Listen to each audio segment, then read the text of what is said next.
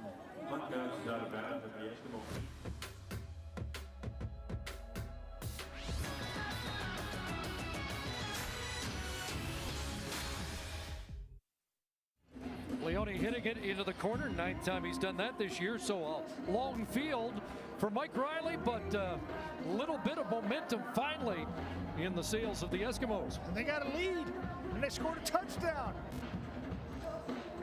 And Busta Rhymes is up in about 16 minutes. 3 first quarter points in the previous 3 games, all losses, but a touchdown here. Now long field for the Eskimos. I got Calvin McCarty lined up as the tight end on the left side. I like it. A lot of pre-snap movement, connecting the dots from Mike Riley. And they go to Gable inside. And he has 5. Well, it seemed like he was very patient into that hole there, not hitting it very hard at all, just looking for a spot, a little crease to hit. And, well, he danced for 5 yards or 4 yards before he even got hit. So 38 yards passing for Riley, 41 yards of rushing for the Eskimos, and a 13-yard touchdown run in this first quarter. A lot of that's Riley himself.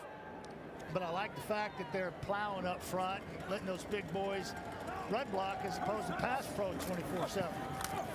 Take to Gable, get the ball in the hands of Mitchell, and he's got a first down. Does he get the ball ripped out of there? I think he may have lost it. And the Red Blacks signaling they've got it, and they do.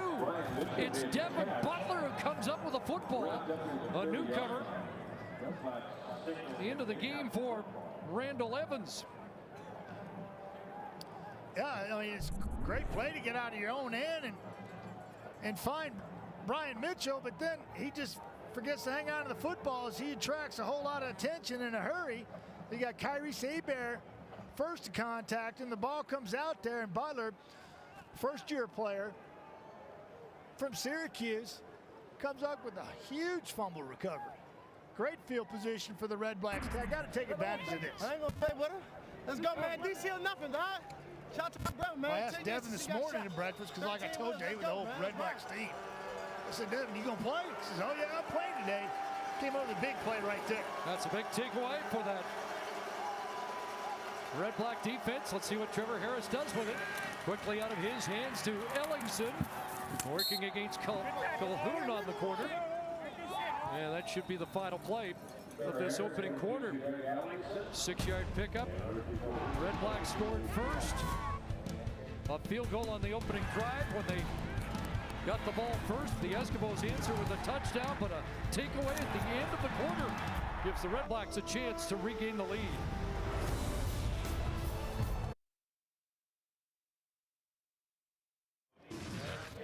Numbers pretty even, and the Eskimos with the lead, but it's those turnovers that can cost you, and the first turnover of the game may cost the Eskimos. Yeah, so this could change quickly here in the second quarter, but I like what I see from the Eskimos. Establish the line of scrimmage to the run, both Riley and C.J. Gable, and the time of possession is huge because you go back to 4 weeks ago, and the Ottawa Red Blacks dominated in that category, had the ball for over 35 minutes and really limited the Edmonton Eskimos, and you see them flipping that script here. So, but that could change early because of the turnover, and those will always kill you. Time of the year, but we did see balance from both teams.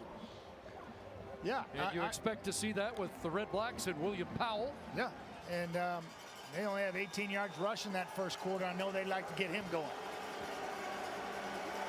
So it's 2nd and 4 after the fumble recovery. Harris stands in, throws open target, and it's a catch and a fumble. And R.J. Harris, after making the grab, has given it back, or has he? The Eskimos say they've got it. The officials now conferring. Was R.J. Harris down? Yeah, he's running a 7 route or a dig coming across the middle, and Harris does a nice job of hanging in that pocket and lifting over the top of the linebackers and finding R.J.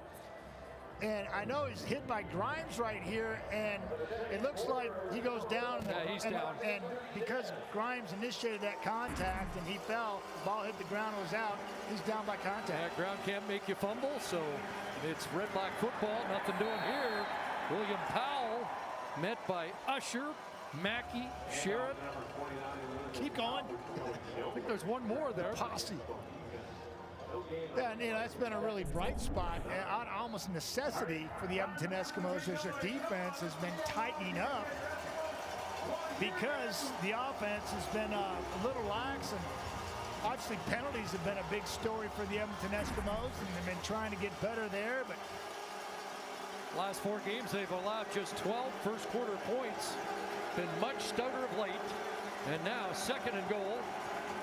Harris just drops it underneath, and J.C. Beaulieu is cut down quickly, so the defense gets the job done again. Looks like Nick Usher has been shaken up, and he'll take a knee after the fullback for the Red Blacks is stopped short.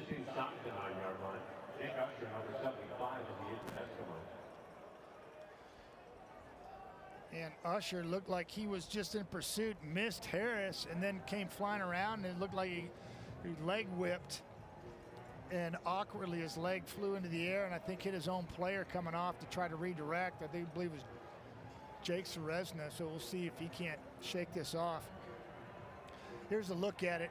He collides with the Ottawa Red Black and John Gott, but it's as you see him coming around the right side, 75, and then right here he misses, and then his head hits Gott right in the hip area. Let's hope it's not his neck and back and spine area. Seemed to immediately grab up. Maybe a stinger. Looks like they're working on it for a stinger, which oftentimes when you get hit in the neck area, it reverberates right down one arm or the other, and you feel it, and that's why the stinger analogy comes into play, and looks like what they're dealing with there, and that usually goes away pretty quickly. That's a good sign. That's been a good ad. Big Nick Usher, 6'3", 235. Makes his way to the sidelines after a big stop by the Eskimo defense. Yeah, it's good to see him walking off, and I believe that's what it was there. They'll shake that off and be fine. Opponents have 80 points off turnovers in the last 4 games. Had 3 there and add another to the Lewis Ward list. Now 42 consecutive. So the beat goes on for him. A 1-point game here. Edmonton looking for more balance and maybe more production from C.J. Gable here when the Leafs turn color.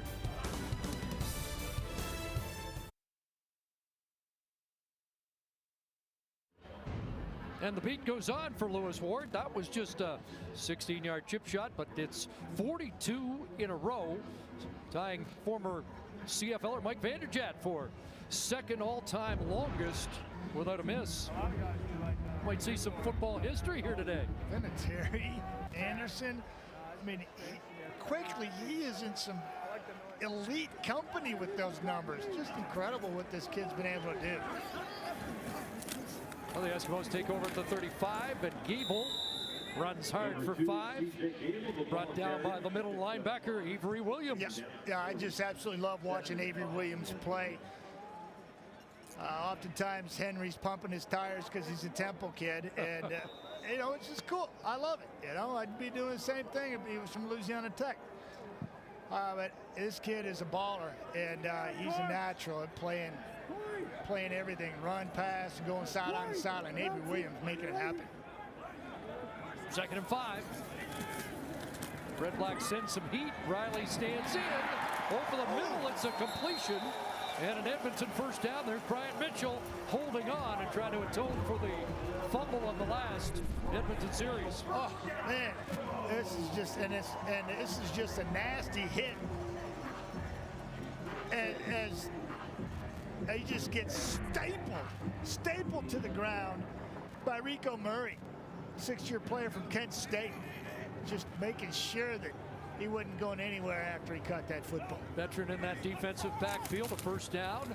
Riley hit as he throws, and off the fingertips of Hazelton on the quick slant. You gotta have those. You gotta have those. Week 1 or week 18. That's what separates for winning and losing right there. I mean, Riley's taking some heat, taking one high and taking one low as he delivers that ball. And you sure want to catch on the other end if it's catchable. And those are tough to swallow this time of year. 2nd and 10 from midfield. 3 receivers near side. Right there. Has some time. He's got Duke Williams. First down. Williams fumbles the football. And Ottawa's got it. It's another turnover now. 17 in the last 13 quarters for Edmonton as the leading receiver in the league coughs it up. Oh, just too much of this. And I mean, these are not details. These are just fundamentals. Hang on to the ball, guys. Come on. Rose punches it out. Bolduc recovers.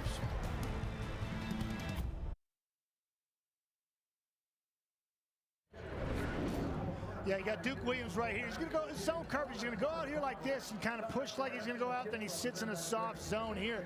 I say get rid of all that. Just get to your depth at the zone coverage and sit down. But watch him as he pushes up, and then he finally sits. Then the ball's thrown, and then his ball security is just horrendous after that. You have to be more cognizant of hanging out of the football this time of the year. Ball doesn't have that tack to it as it normally would. Plus, you carry it like a loaf of bread. That's going to happen all day long.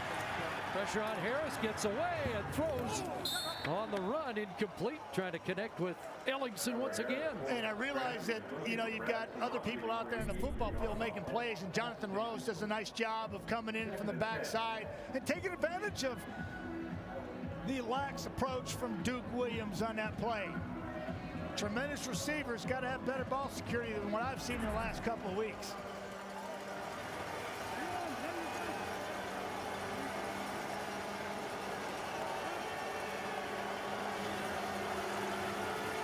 Second and 10. Powell releases.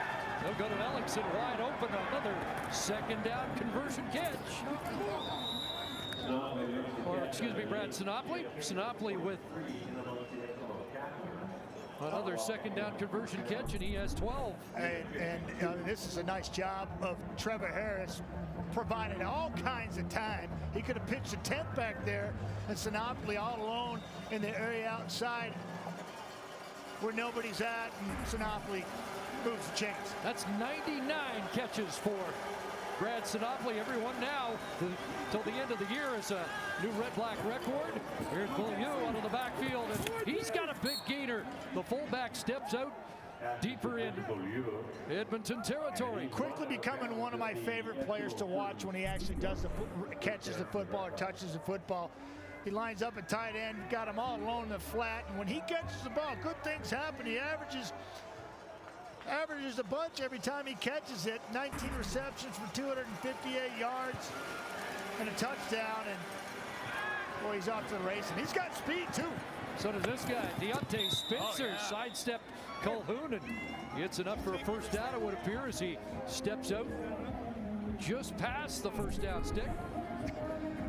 And Deontay, well, we know about his speed, short areas, and high percentage throws. What this offense is basically known for. Trevor Harris understanding where they're at in the game, moving the chains once again, taking advantage of just blown coverages and weaknesses in the defense. Harris 11 for 13 for 129 so far. Here's William Powell cutting it back inside and not going down. Dropped at the 10. That's another red-black first down. Powell has 11 on that carry. Yeah, and he's going to get help from the left side here, and Rogers and Evans, a second-year man from Saskatchewan. And they're going to, nice job there by Evans getting up to the second level. He's got J.C. Sherrod as he's tracking him, does a really nice job of securing that. And I absolutely love how the second-year player thrived in that run situation. Harris quickly makes a connection with Harris. Hightower there, drops him at the 6, so gain of 4, second and goal. And this is the man you're watching here. Watch him bang there, and then he gets up and he just shields J.C. Sherrod from coming in. There he is. He's got him on the ground, hog tying him right there as Powell does this thing behind him. Actually, it looks like they can make a first down of just a couple of chain links short of the goal line. Second and 6. Pocket collapsing, and Harris is dropped.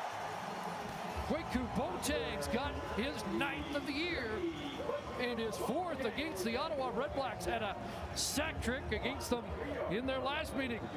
Yeah, and I don't care if you got Jason Lazos again out there and William Powell. Watch it right up the top of your line of scrimmage. He's blocking here, and Powell's going to come over and try to help. So that's not going to stop Boateng from doing his thing.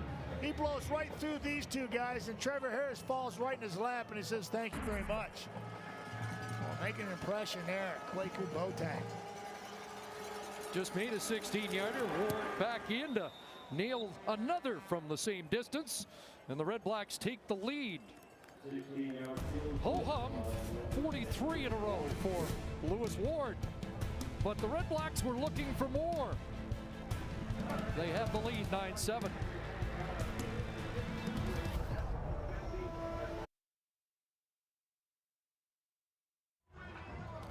The Resident on CTV. Idealistic doctors must face reality and work within an imperfect system to save lives. The Resident, streaming Monday at 8, 9 Mountain. Well, the REDBLACKS with the lead, but the Edmonton defense has to feel pretty good about their stops deep in Edmonton territory. Yeah, they tighten up when their backs are against the wall and force 3 field goals here by Lewis Ward. And he says, yeah, I'll capitalize there for sure. Flag comes down, a fake to Gable. Riley takes off, runs away from J.R. Tavayu, catches up to him and brings him down, but a first down run by Riley, pending the penalty. First-year player from USC was tracking him really well there all the way around the outside like the Buffalo girls, and it was just absolutely, I thought it was going to be a nasty collision there, and Mike Riley didn't expect it, and Teo was right there. Preliminary indication was an offside. Let's see, that maybe going to review After review by the video official, there's no infraction on the play. First down, okay. Edmonton. Pick it up. So they pick up the flag, and it is a first down run for Riley. Well, he's used his legs well here in the first half. 11-yard carry. He's 3 for 24 in this first half. All the while being under the weather. Yeah, yesterday in bed, little play action fake, flips it to William, and Duke is dropped. J.R. Tavai in the neighborhood again, and a flag at the end of the play. Let's check this marker out. Yeah, that's tough 2-3 yards right there for Duke Williams. Leads the league in receptions and yardage.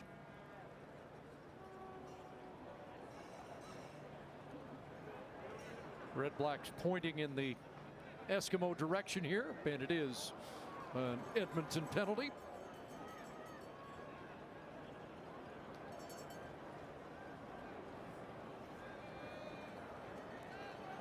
Major foul, face mask.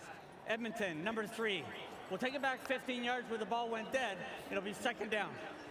A face mask call against an offensive player. Natea J is flagged, and that's a 15-yarder. Yeah, it's pretty simple call right here. Yeah, right there, as you can see, his right hand's up in the face mask. Cheating a little bit. Got caught. So they mark it back at the 35, second and About 20 to 21. They've got to get across midfield to get a fresh set of downs. Riley a pump.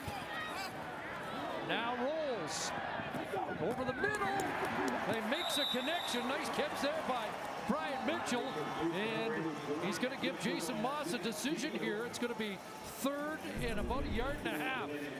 And Mike Riley throws a dart on the run with people in his face in hot pursuit, knowing he could take a shot after this, lifts it right over the top and finds Mitchell. Was a flag on this play as well. Major foul, unnecessary roughness. Edmonton number 58. We'll take it back 15 yards from the ball went dead. Be third down.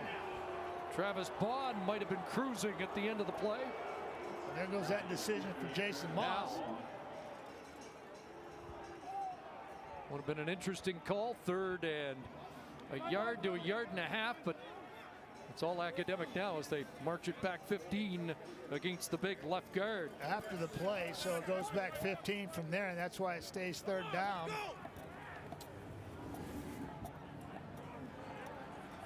That was a nice play by Mike Riley and Mitchell Bryant.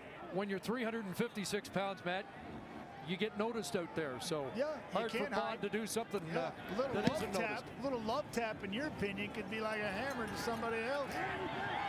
Aaron Grimes downfield. Great punt cover by the veteran Grimes after a 52-yard punt. That's the beautiful thing about the Canadian Football League. You start halfback for the Edmonton Eskimos, one of the best in the league, and you still got to go down there in teams and make it happen. You saw it right there. Aaron Grimes laying it out. Here it is in open field. It's not easy, because you're talking about some guys that are really shifty. You got to break down. And he's got him out of his cylinder there, but he hangs on for dear life. Makes a nice open field tackle. Now he's got to go play defense. Yeah, against some of the best in the league. It's going to get easy. Conditioning's a little bit different up here than it was down south. From the 21, they hand it off to Powell.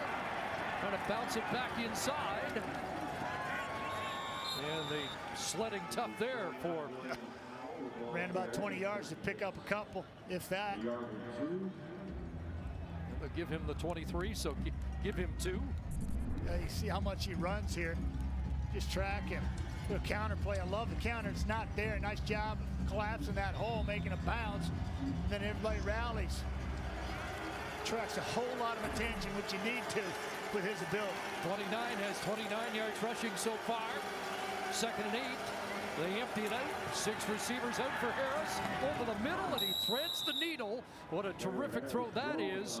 Into traffic, and Brad Sinopoli is into triple figures with his 100th catch of the year. And watch this play. He's coming into your screen from left to right, and he's got, I think it's Konar there with his back to him, and Trevor Harris says, I'll take that. And it's like a back shoulder throw on a curl route right over the middle. Love it.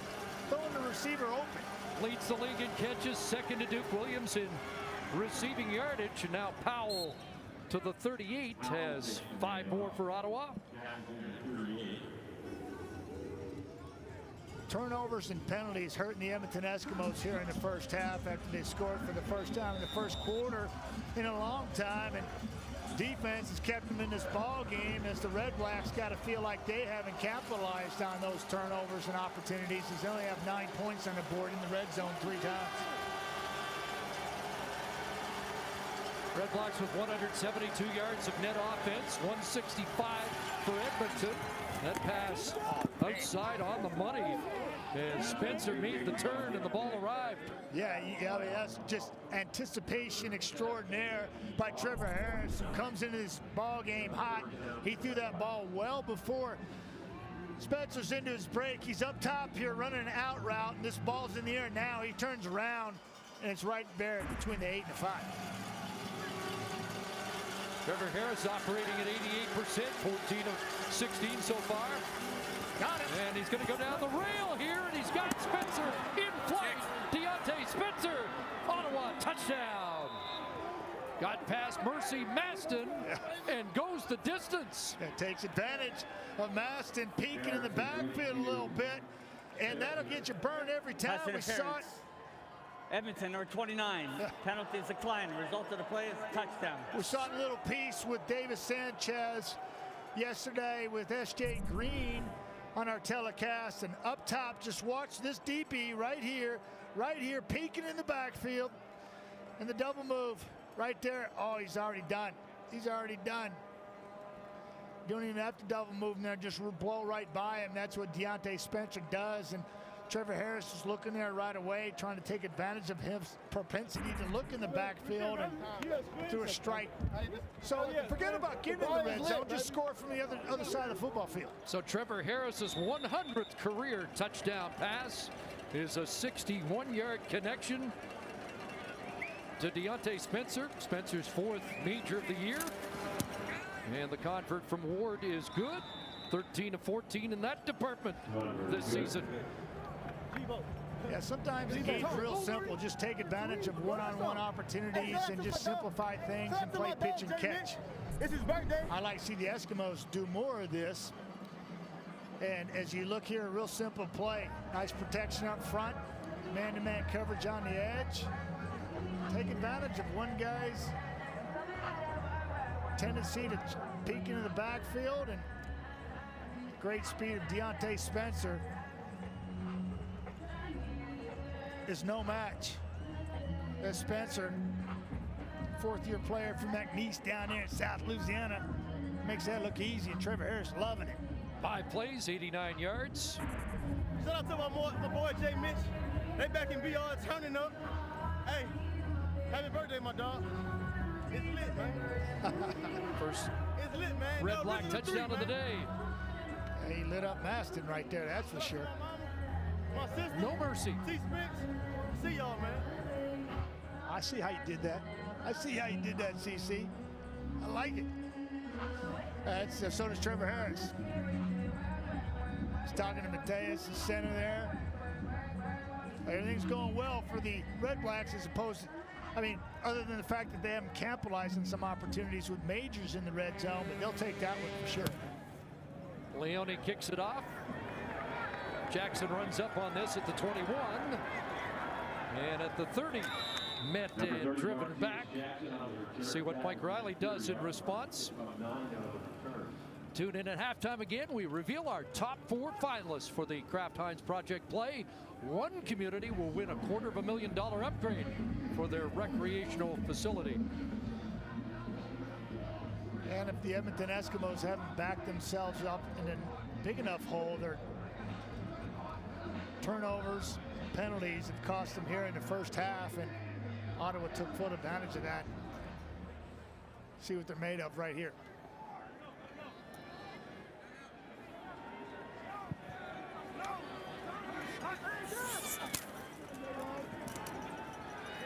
Riley going to load it up. Go big for Brian Mitchell, and he can't run under it. Rico Murray there, stride for stride.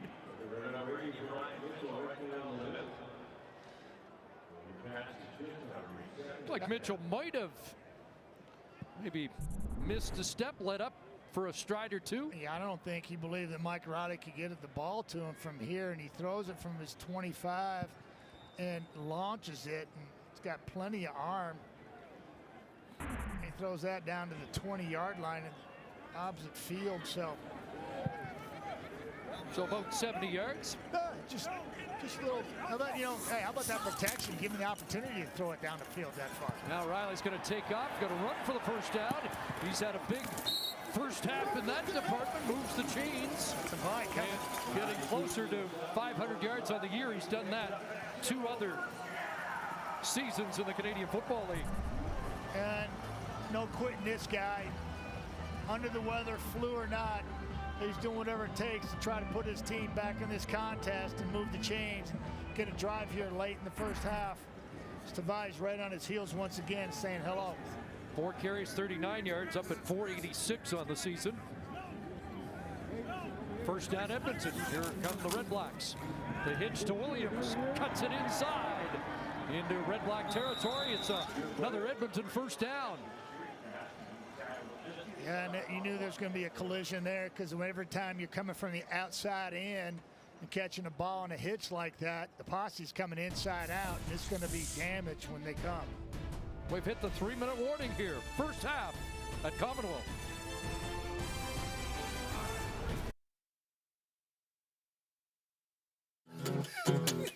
Three minutes to halftime. Coming up, we're going to talk about the Eskimos' offensive struggles, how the Red Blacks finally solved their touchdown problems, going from Dominic Rhymes to Busta Rhymes to Jock Rhymes here in the studio. Back to Chris and Maddie. Did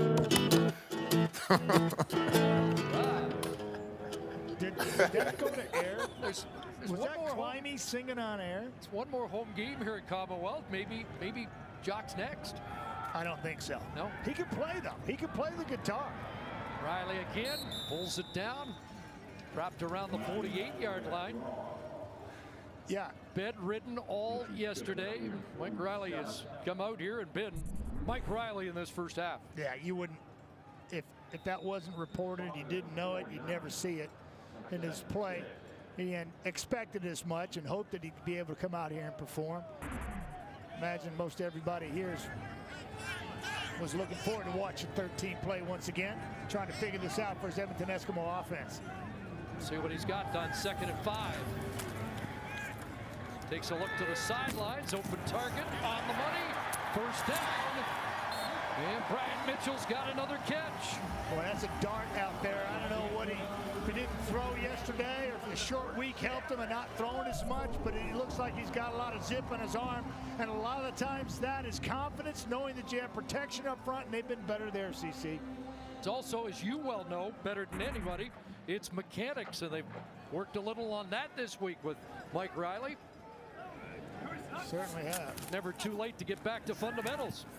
That's what this game's about. Mitchell back-to-back catches now with 6 in the game. Short gain that time. Well, they're going to give him like as much as 5, so we'll call it 2nd and 5. And Mitchell's 6 catches, 78 yards, has been Mike Riley's favorite target here in the opening half. As he has the last 3 weeks, led the team in yards. Ottawa 13 first downs. Edmonton has 11. And there's another one. Batted down at the line of scrimmage. Red Blacks best in that department. Their front 4 came in with 12 knockdowns. And just like that, a batted ball stymies the drive, and that is the double-edged sword, 2-down or 3-down football here in the Canadian Football League. Just like that, the drive stopped because of batted ball. You don't have a 3rd down and go back at it. No, you got to kick a field goal here. Danny Mason got his mitts on that one. Here's Sean White to try and close the gap. White looking for his 299th career field goal. That one almost blocked. There is a flag. And let's see. Field goal good. Yeah, if it's against Ottawa, that's a first down. It's an Edmonton first down. Yeah, he'll take that with 1:06 on the clock. See if they can't get 6 as opposed to 3.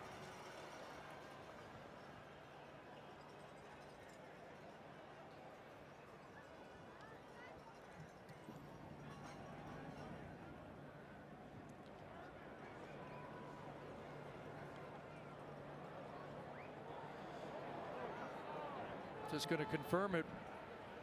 A lot of talk. A lot of talk. Yep, it looked like it was exactly 3rd and 5. Contact in the kicker. Ottawa, number 9. That's a 10-yard penalty. It'll be a first down, Edmonton. So it is the contact on the kicker. Jonathan Rose gets flagged, and well, they'll take the points off the board and go for 7 instead of 3. Well, they sure went up a long ways, though. 10 yards, and that's perfect. That's Jonathan Rose barely clipped him, and Sean White sold it. First down, Edmonton. A reprieve for Riley, and that one delivered low. Does Mitchell make the catch? They rule he has it at the 11. 9-yard grab there for Brian Mitchell. who continues to be the hot hands in the Edmonton attack. Yeah, mixing it up. Quick throws for Mike Riley. You know, he's been able to go deep, establish the line of scrimmage, put pressure on the defense with his legs. He's got certainly more time to throw the football. Offense has got to capitalize right here. Second and short, and the Eskimos pretty automatic on that. And what emphasis. How about that for a quarterback sneak? He ended up going about 7 yards.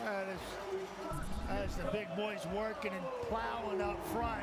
Watch him just keep driving, get lower than the low man, and just keep pushing. Wow. I like it. I like it a lot. You got to this time of year. That's where the games are won and lost in the interior, whether it's Ottawa or Edmonton. Whoever wins that battle usually going to win the ball game. That was a nice job by Travis Bond. 11th play of the drive, and they hand it off up the middle. C.J. Gable, touchdown.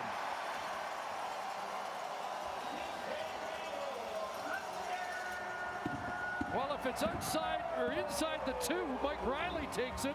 So when it's outside the 2, C.J. Gable has to make the most of his opportunities. He does here with his 4th touchdown run of the season.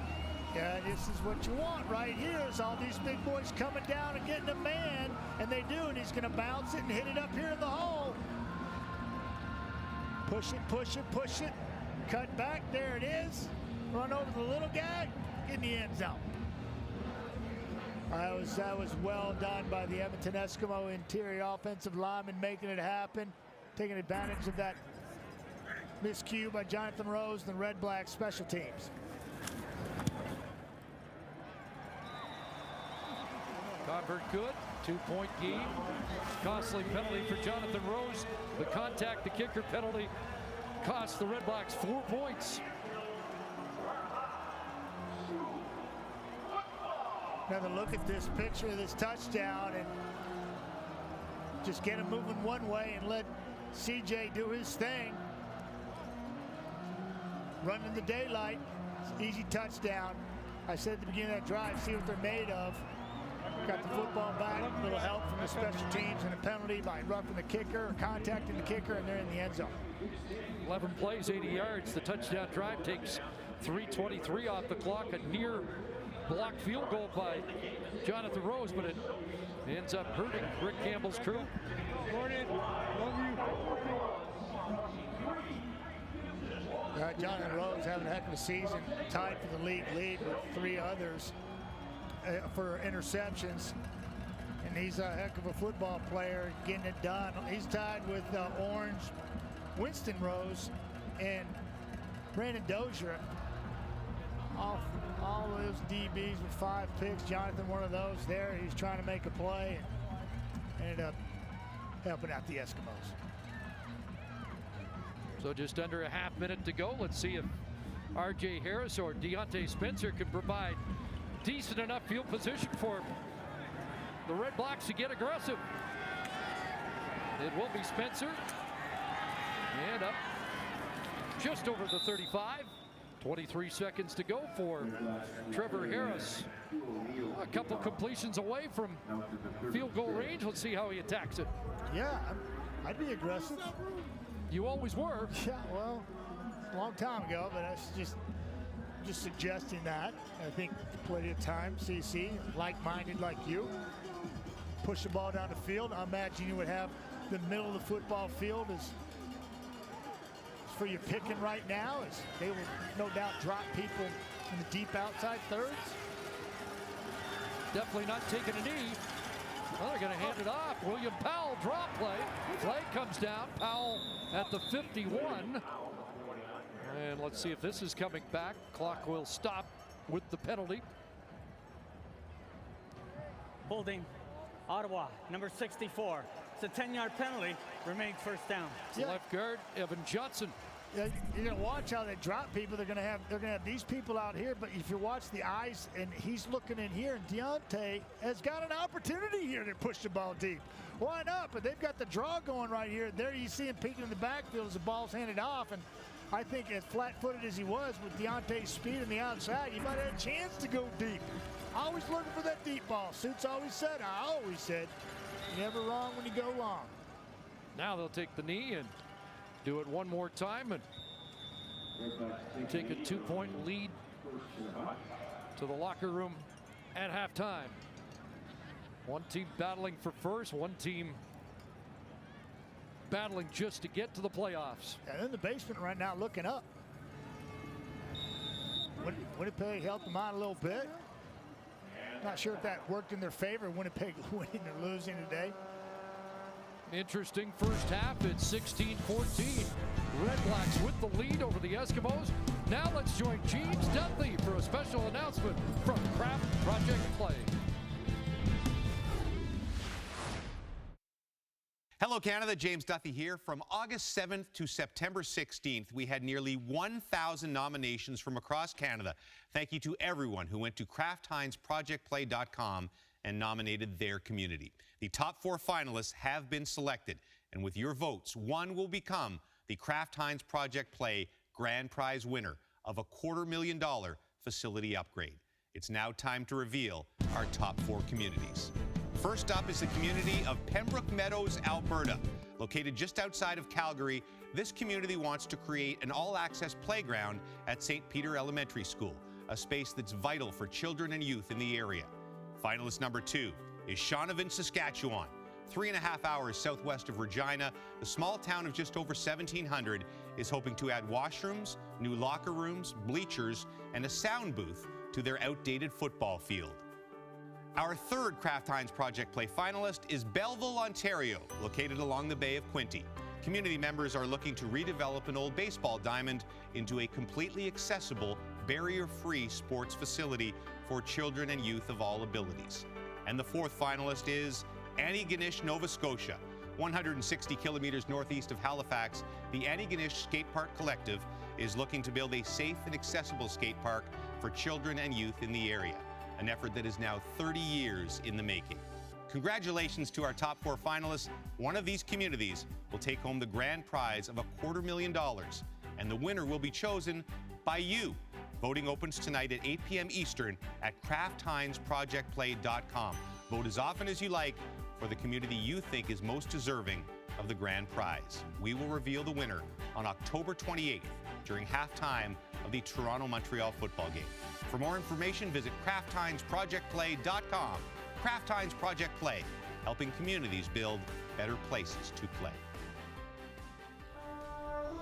All right, thank you, James. We're at the half of the REDBLACKS Eskimos game, and it is Ottawa leading it, but by only 2 points. Back with the panel to talk about it coming up on the CFL on TSN and Super Saturday.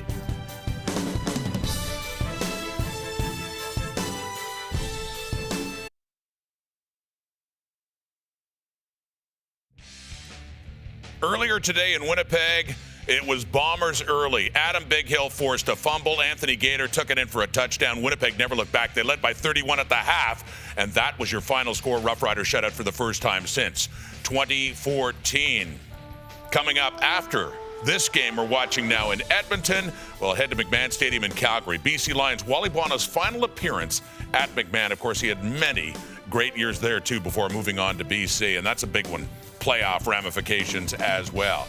As it stands right now, it is a 2-point lead only for the Ottawa REDBLACKS over the Edmonton Eskimos. Welcome back at the half. Rod Smith, Jock Climie, Henry Burris, and Milt Stegall. I say only, Hank, because we see more of this from Ottawa. Yes, they do have one touchdown on a big play, but their red zone efficiency this season is one of the big reasons, a negative reason why Lewis Ward has been such a good story. I mean, they're the second worst as far as in red zone efficiency and putting the ball in the end zone. They're second worst to only Saskatchewan in the CFL. But this is an explosive offense with all the weapons, and they've talked about all week long how they need to improve on this because they got a team in Hamilton coming up twice where they average almost 30 points a game, and you can't have Lewis Ward kicking 7 field goals to beat the Hamilton Tiger Cats. But one thing that's really stuck out and has been glaring is the fact that they haven't taken a shot to the end zone. And it seems that things start to break down once they get inside what is known as the green zone. It does become the red zone because things are so inefficient. I don't know what it is with this offense, with all the talent that they have. They just can't put the ball in the end zone. Not aggressive enough. Yeah, they're not aggressive enough. You see a lot of other teams pushing the ball into the end zone. Exactly. Ottawa tries to inch their way into the end zone. It's been a problem all year. You can't do that. And I mean, again, I don't know if it's the offensive line. I don't know what it is. is. But you have to find ways with all these weapons to get the ball in the end zone because you need it to beat a team like Hamilton. Without a doubt. What about the Edmonton Eskimos offense? That's been under a lot of scrutiny because it's been the most explosive, the #1 offense in the Canadian Football League until the last couple of weeks. What have you seen so far? Well, it was good. They finished up that half strong. You know, they got some help from Rose on the field goal, getting the penalty. But there's been some times in this game, and not only in this game, but the previous 2 or 3 games where they're not helping out Mike Riley. And you look at this offense over the last few games, a lot of the blame has been on Mike Riley. But these receivers aren't helping him out. You see this play right here. And I know he doesn't want to fumble the ball, but when you get in that tight area, you have to hold on to that ball. And right here, Mike Riley takes a pounding. He stands in there to the last second to make sure these receivers get open and they're not making plays for him. So, yeah, they're back in the game right now, but these receivers have to keep working for Mike Riley. You know Mike Riley's going to stand tough. He's going to do whatever it takes for this team to win, but those players around him have to help him out. Well, you got to give a lot of credit to the Red Blacks in terms of what they're doing defensively. This is a team that they're second or third in the league in most defensive categories. Middle of the pack when it comes to turnovers. It was a point of emphasis. I know they wanted to get more turnovers, and oftentimes turnovers, it's about actually going after the football, tackling the football. And that's a skill that you can't start soon enough. I was trying to teach my 10, 11-year-olds that I coach this exact same skill. Watch Butler. He is eyeing the ball right here. He is going after the ball right now. He knows this is what he wants to do. He tackles the football. He knows he's got somebody else holding him. He grabs the ball, fumble, turnover. And then here, same thing. Watch Jonathan Rose. Right now, he is winding up and coming with the uppercut to try to punch that ball out. He's not content just to put him down. He wants to tackle the ball. And it doesn't always work, but they're going for it all the time. Here's J.R. Tavai. He has, for 10 yards, has his eyes on this football, and he, too, is going for the rip uppercut. The ball doesn't happen to come out because Rod does a good job holding on to it. But it is a point of emphasis that defensive coordinators around the league at any level ought to be teaching their players. Ja, you've never made a tackle in your life and you're teaching your kids to strip the ball, John? I would like you to look up. That's like me teaching somebody how to comb their hair, John. Milt, I'd like you to look up my stats, okay? Because I had to chase down a lot of interceptions. But you never caught them. You never caught them, John. I've got about 3/4 fumbles in my career, from behind. Now, it may have bounced off my chest into his hands first, but I hustled to get that ball back, I Milt. need to talk to your son and see what you're really teaching him, John. You should. We're gonna check with archives. We're gonna see if we can come up with those See if examples. you can find one. You guys fans of Busta Rhymes? Roar, roar, like a dungeon dragon. We got Busta Rhymes coming up at Commonwealth Stadium.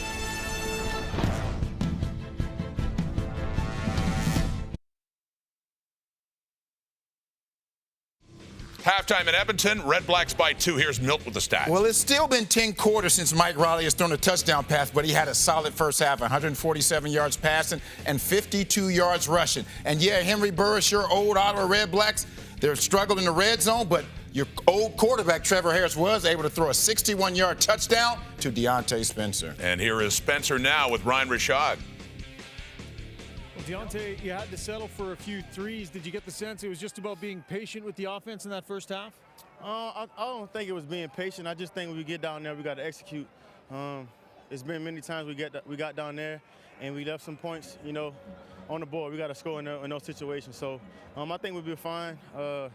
We just got to convert, man. We on the road, and getting down there, we got to score. So. I know penalties were a big focus coming out of your last game. You were good through a lot of that half, but a couple of tough ones near the end of the half. How much focus did you put on that? Penalties, last game kind of killed us. So this whole week we've been emphasizing, just keep the penalties down and we'll be fine. It's going to be a battle in the second half, and that's one thing we got to focus on, not having penalties. So we'll be fine. Thanks, Deontay. Yep, thank you. There once was a CFL player named Busta Rhymes, and that inspired the stage name for rapper Busta Rhymes, playing right now in Edmonton. Let's go. Come on, ladies. Hey. Come on, ladies. If you know the song, put your hands in the air. If you know the song, put your hands in the air. Yo, everybody say ow. Say ow. Say ow. Ow, ow, ow. Sing the song. Baby, if you give it to me. Say what? Baby,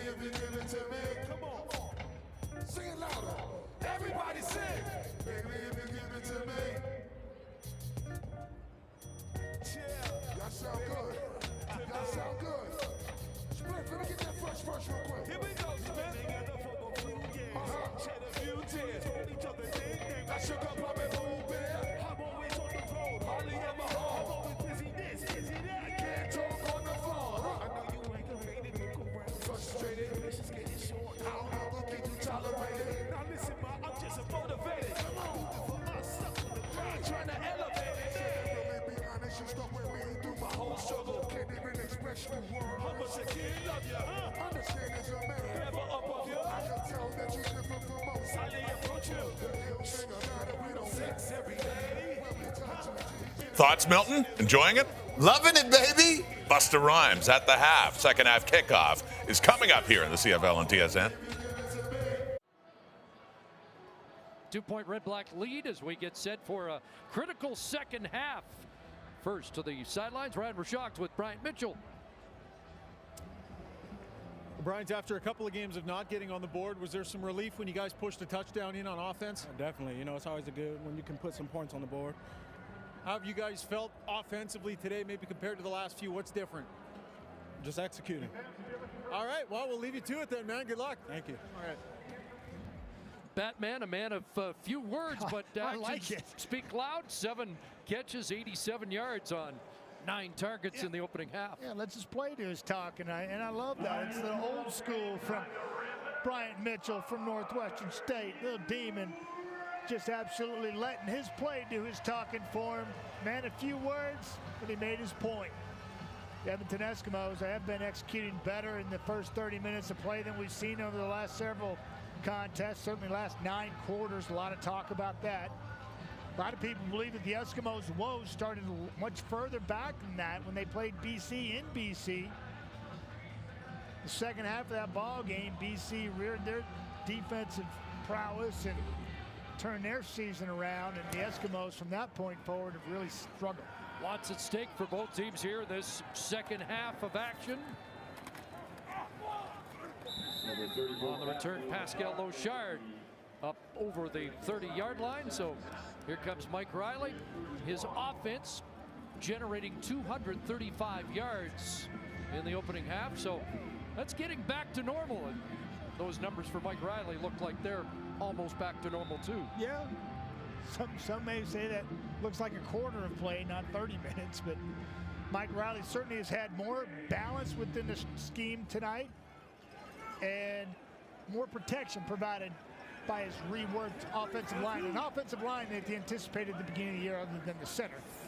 Numbers look even better when you add in the 52 rushing yards, and he comes out throwing to start the second half and has a completion to Vidal Hazelton. And it's important for the Eskimos to actually score points early in this ball game, and they're able to do that in the first quarter. And a lot of it was due to the 1-3, using his legs and having time to locate receivers downfield on the run. Beautiful throw here. That was taken back by penalty, though, after the play. Mike Riley getting back to 1-3 that we've known for so many years. Nice run by C.J. Gable inside. He picks up 8 there. And an injured Red Black down on the play. There's C.J. Gable coming right at you. Gotta like it. Love this shot of the offensive lineman working. Pull around there. CJ saw a hole, cut back, used a little jump cut, picked up close to 8.5, 9 yards.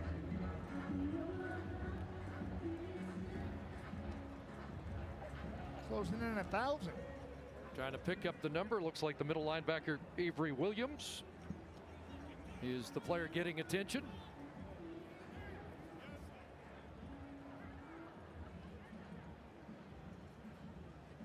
See if Kyrie's Bear would move inside.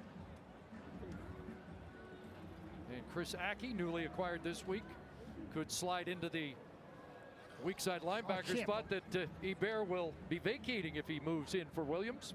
What a pickup that looks like for the Red Blacks. Chris Aki can play a lot of different spots and play them well for. Yeah, it's a great pickup. Can't believe that happened. Right here, watch. You're going to watch Colin Kelly come around here and pick up Avery right in this hole here.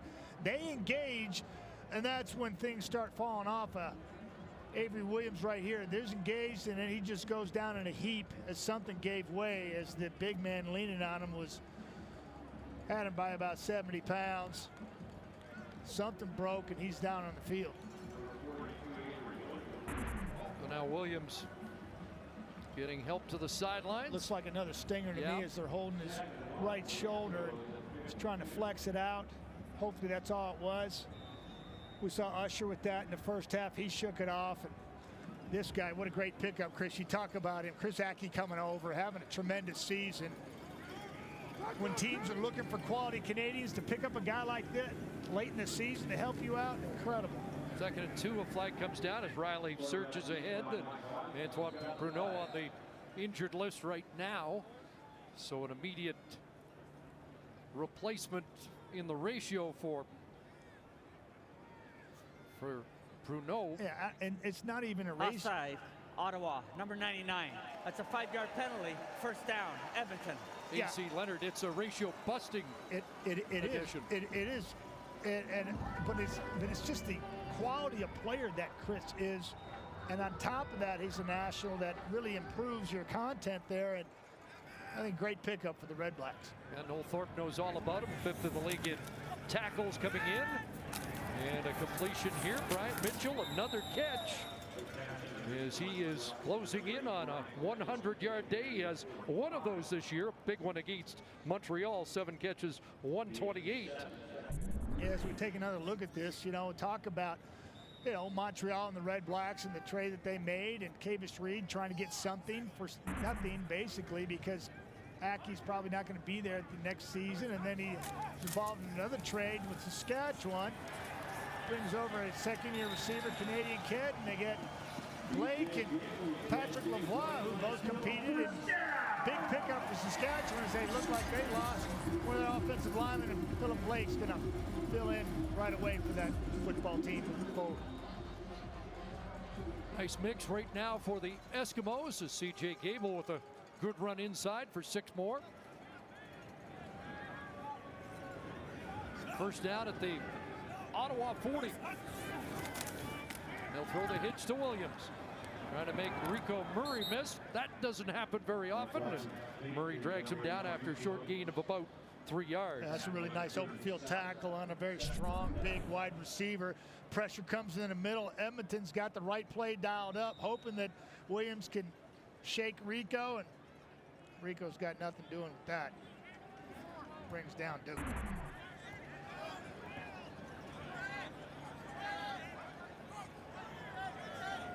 2nd and 7.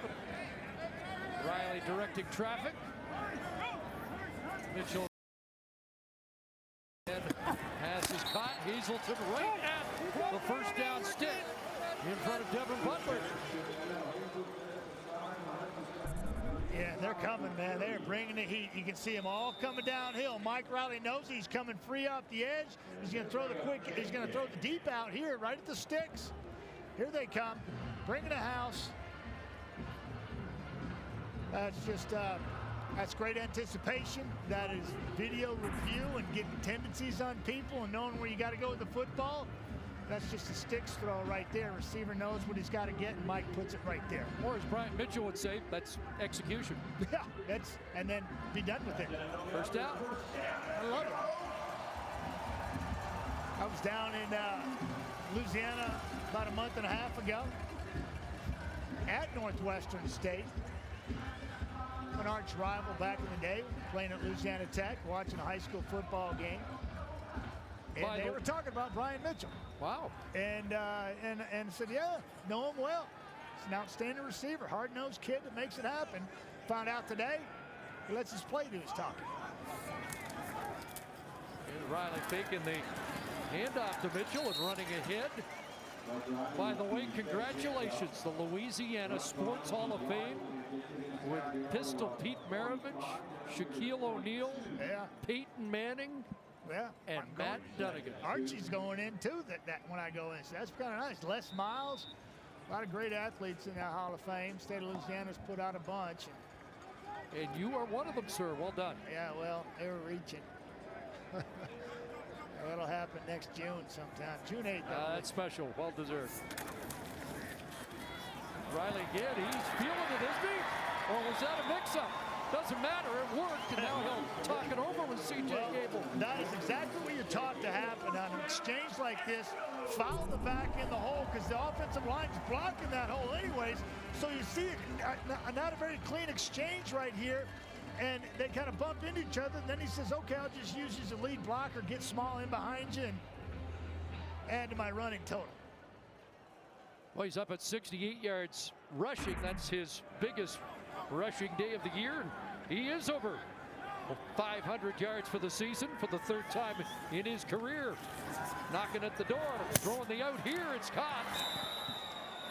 And Bryant Mitchell's got another catch. His 9th of the game. That'll put him over 100 for the second time this year. Yeah, another time and throw. He's right here, going to run it out. Watch him do this number right here. It's bad drawing because he's going to run a better route than that. It's kind of a speed cut there. I like it. I think he's going to get rolled out of that a little quicker. But regardless, he's having a day. Evans has got to capitalize on this. Whereas the Red Blacks have not been able to. Edmonton, they're putting 6s on the board. Best red zone team in the league. Throwing into the end zone. Caught. Duke Williams. No. Didn't survive it. In a battle down there. And it looked like he had a touchdown, but they're going to rule incomplete. Yeah, this is one of those situations. Talking to Duke yesterday, he's exuding a lot of confidence, as he often does. And he's got a lot to say as opposed to his teammate Bryant Mitchell. And Duke very confident, saying he can't be stopped one-on-one, particularly in the red zone. The only body can stop himself is himself, and right there that happens. Corey Tyndall kept battling and kept fighting till they hit the turf and the ball popped loose. I like the confidence in Duke Williams and how he openly talks about it and then backs it up typically with this play. And he's been playing banged up for a number of weeks now with a bad shoulder, as most people are this time of season. But Duke Williams not shy about saying what he feels and then going out there and backing it up on that play. Is just tip of the hat to the defender. Playing it to the whistle. Got an injured Red Black. Danny Mason shaken up.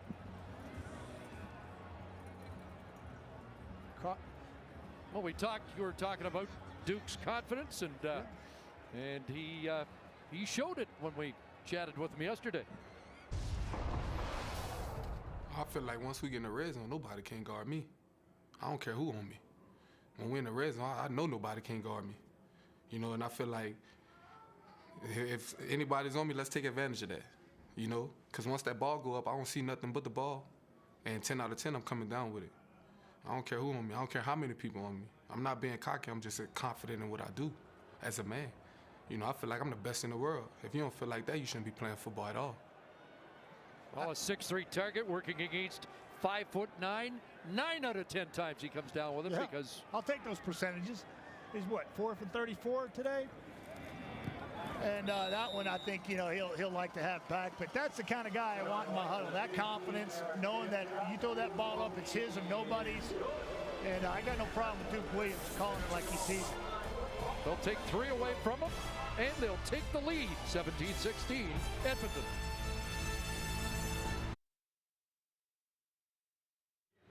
In the overtime loss last week, Rick Campbell's crew 12 penalties, 174 yards. They've cleaned it up for the most part today. 4 penalties so far. With more on that, let's check in with Ryan Brashog. Yeah, Kristen, in the week heading into last game, they were tracking them through practice, all their penalties. They had 6 that week, which is far too many for the coach's liking. He had a sense it might not be a great day. Well, this week they tracked it again. They talked to the players about it, said it's really something they needed to buckle down on. They only had 1 through the week. He said maybe 2, so he feels his message got through. And while there have been a couple of costly ones today, definitely nowhere near what we saw from them last week. And now the Red Blacks going to work on offense. We've had 4 lead changes already today. Edmonton on top again, 17-16, and took some time off the clock before Ottawa gets the football here in the third quarter. Yeah, unfortunately, when we had Rick Campbell, head coach of the Red Blacks, sit-downs talking to us yesterday, I was out in the hallway talking to Kevin Glenn, thinking that he may see some playing time today, catching up with KG a little bit. It's always good to talk to Rick, very open and honest with his answers. Look out, Trevor Harris dropped again. Alex Bazzi helping lead the charge. And for the Eskimos, their 3rd sack of the day. And 6th in the first meeting. Yeah, it's coming right here, and this is going to make things happen. Just continue to push, get there. Can Murphy's look at it, vantage point? Happens in a hurry, folks. So Edmonton takes the lead with a time-consuming opening possession in the third quarter, then get a 2-and-out. Leone, a one-hopper. Martese Jackson at his 40. He's going to bubble backwards. And does he find something? Lost his footing. Looked like he had the edge, and Richie Leone helps make sure he doesn't get loose. Alex Bazzi with a pair of sacks in the game, now up to 7 on the year, leading the defensive charge for the Eskimos.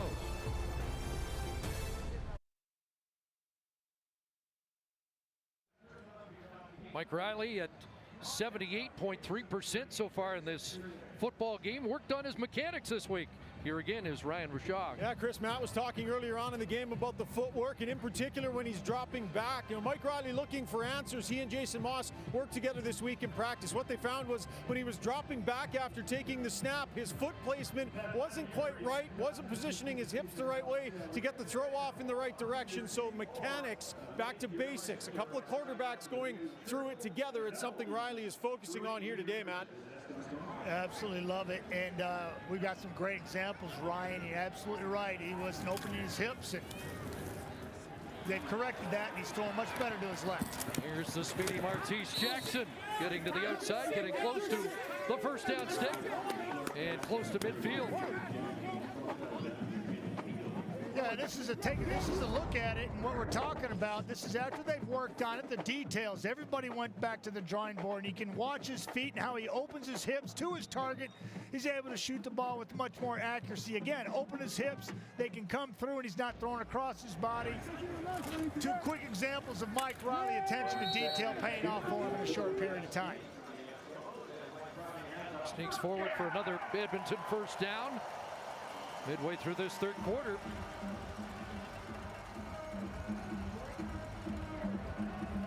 Funny, a guy that an MOP at 33 years of age, and sometimes you just still have to be reminded to get back to the basics. It is, no matter whether you're in your 3rd year, 7th year, 14th year, 18th year, it's about going back to those details and honing in on them.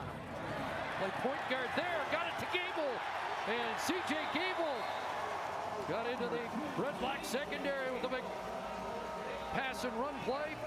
That's a 23-yarder. Then you have something as simple as this, you know, kind of like a little give and go, and just a little flip, and it works out really well for you. I love the call. A little point fake, reach and ride the running back. C.J. Gable get the edge, bring the defensive end with you, and dump it underneath. Went a little Steve Nash there, and now Gable is feeling it as he crashes down around the 23-yard line. Yeah, close game like this time of year. You watch the trenches, watch the big boys work here. That's a good look at them. Right across the board, slide, nice job. Beard, Bonds, and Trahan. Eskimos at 132 rushing yards. Second and short. That one got stacked up. Not a whole lot there for Riley. See if he's got enough.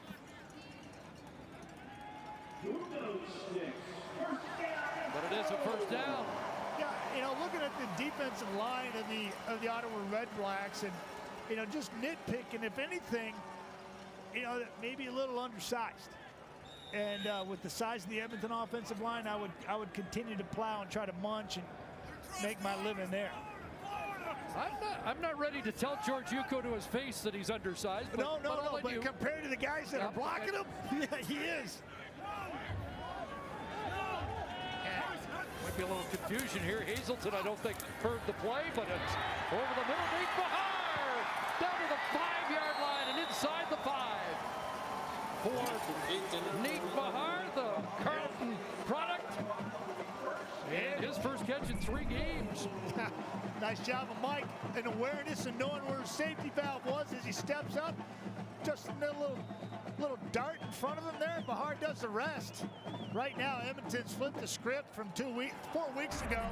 controlling the line of scrimmage at the time of possession, 22-50 to over 16 for the Red Blacks. Trying to get back to 500 on the season. It's C.J. Gable looking for his second touchdown of the game.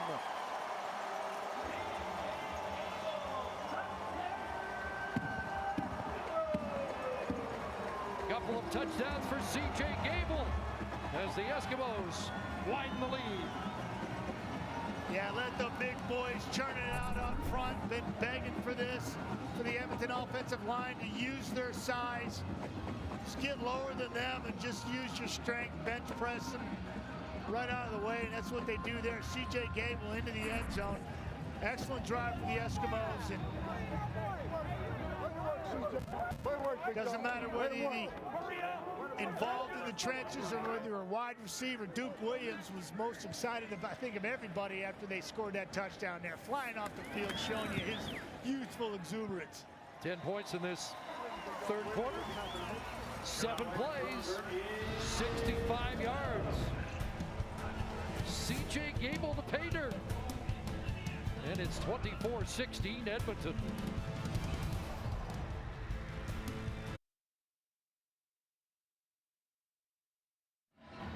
Everybody back home.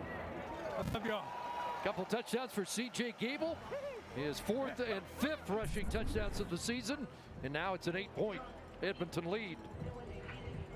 Just munching it up front, running the daylight. That's a relatively easy touchdown. And you would think that Duke Williams scored as he's first off the field, celebrating, getting everybody jacked up. Doesn't matter who scores, as the Edmontons just happened to be in the end zone a few times this afternoon. And that man there and reaping the benefits of good offensive line play up front and having those guys where they're supposed to be. Eskimos had the ball for about 32 seconds more in the first half. The time of possession is now opened up to over an 8-minute advantage for Edmonton. They own the football in this third quarter.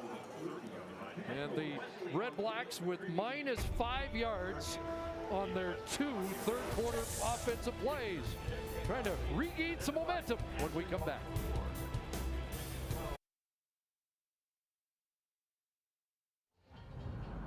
The mics are hot weekly on CFL Wired. You've been on the bench press, I can tell. I don't know if you've been squatting or not. I'm the one who taught Doja how to play safety, all right?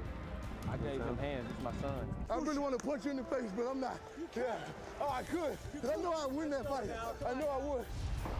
Catch it Tuesday, 7:30 Eastern, 4:30 Pacific on TSN 1 and 5. Don't you just love that? Fun to eavesdrop? Yeah, it is. Takes you right back.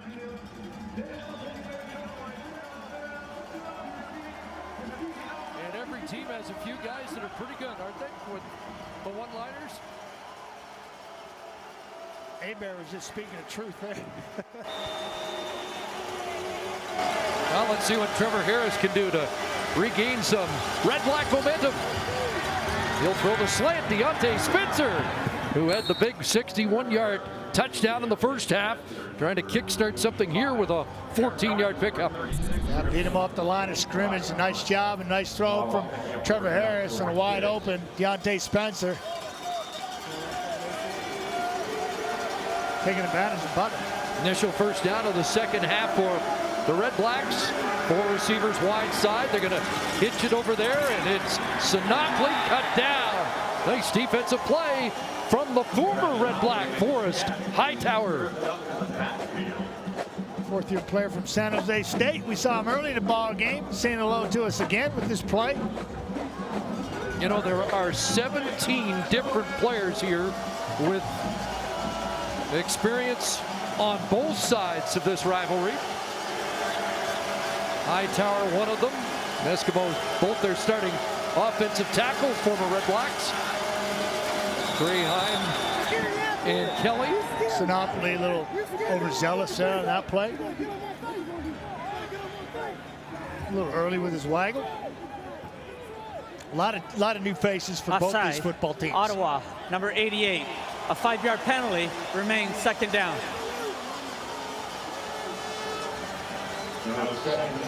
So Sinopoli gets flagged.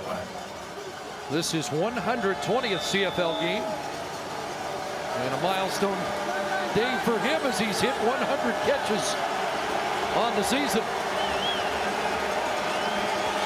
But 2nd and 17 here. Harris bouncing around in the pocket. Steps up, he's going to have to take off, and J.C. Sherritt tripped him up. Forward progress, maybe back to the original line of scrimmage, but the punt team has to come on for the Red Blacks. Edmonton drops 9, rushes 3, so you would think that Trevor Harris would have a lot of time, and he does. And he has to maneuver within the pocket, and he slides to his left, keeps his eyes downfield, slides to his right, and he's got J.C. Sherritt in open field, and just gets enough of him to bring him down. Sherritt's first tackle of the game.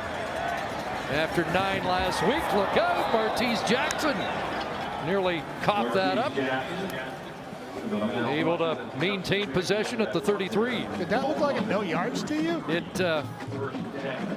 looked like it was in traffic. Yeah, it looked like it was, which you typically don't see in this situation. But maybe just because he double clutched it. Yeah, we'll see, we'll see. Well, that's room. Right, there it is. Well, oh, it's his own man.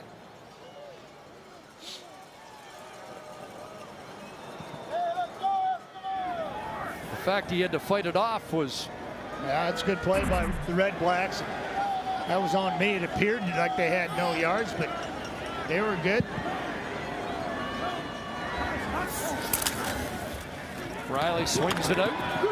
Martese Jackson, and there's another short tackle from Rico Murray. Yeah, and notice that because he's making it happen no matter whether it's a big body like Duke Williams or whether it's Martese Jackson, who you would think make that first tackler miss, but Rico's been up to the task.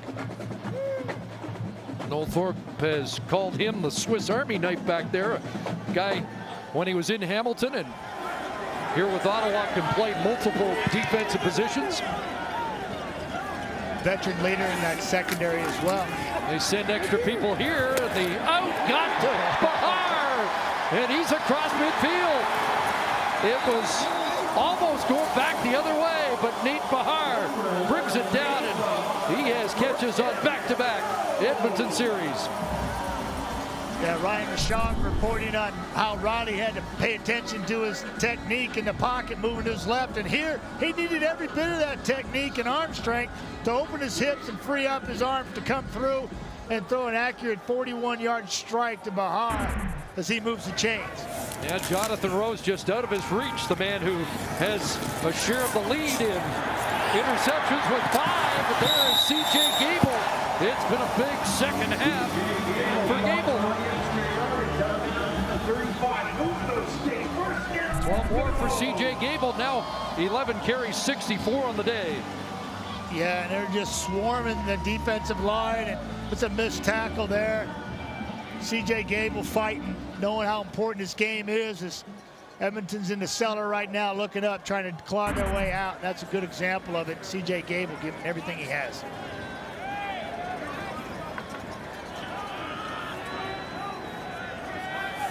Gable with 41 rushing yards here in the second half. Pass into traffic. Caught by Mitchell. Duke, the safety, replacing Pruneau, losing his lid on the play.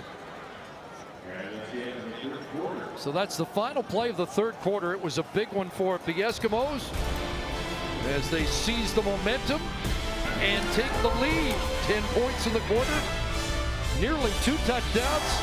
Williams doesn't hang on to that, but Gable punches it in. 24-16, headed to the fourth.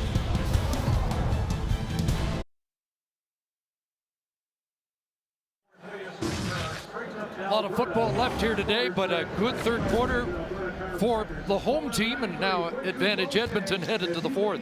Yeah, and you look at that, 178 yards at Edmonton Eskimo, net yards in the third quarter to 14. So a lot of football to be played. Not a lot of football played there for the Red Black offense as Eskimo defense got off the field a couple of times, and they just munched and controlled the line of scrimmage and really flipped the script from 4 weeks ago of time of possession.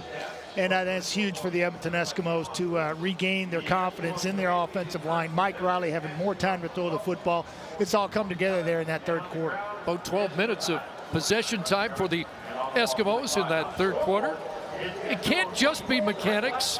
It's Thomas Strahan back in the lineup at left tackle, earned that job out of training camp, allows O'Donnell to go to right guard where he's better at. Yep. And it kind of solidifies everything. Look, you take one guy that line up that can throw a lot of kinks into the process, let alone a couple. Buying an extra half second or so, maybe more time for Mike Riley to do what he does so well. Nataya Jay with a catch short yardage, but no sacks today. And Mike Riley's been pretty clean for the most part. Which is needed, right? One, he's under the weather. He's playing his tail off in the ball game today. And on a short week, short turnaround, don't have a lot of time to really create new things. Just got to do the old things better, and that's what they've done. So here's Sean White surveying what would be the 300th field goal of his career. From 40 yards out to make it a 2-score lead, and White's got it.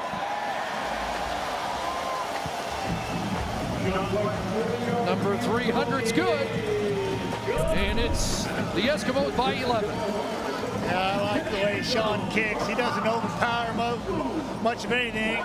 Like a golfer, if he's 120 yards out, just a little wedge, knocks it in there, does whatever he has to. And boy, he's been solid this year for the Eskimos. Coming in with a little over 87% in field goals, and boy, he's been money here. Ryan King, the long snapper, congratulating him. 16 of 19 now from 40 or more this year. How cool is that, though, for Ryan and Neil King to be playing on the same team? Yep. Look at them, brothers. That's really cool. At the professional level, that doesn't happen very often. But beginning of that battery with Ryan King and your holder, Danny O'Brien, Sean White's the beneficiary when that works. As well, you got to talk about the other guys on the other side that are perfect pretty much all season long. And they've been fantastic. Barassa and their holder and Richie Leone been getting it done for Lewis Ward. Good special teams plays. Now the Red Blacks offense has got to get something done.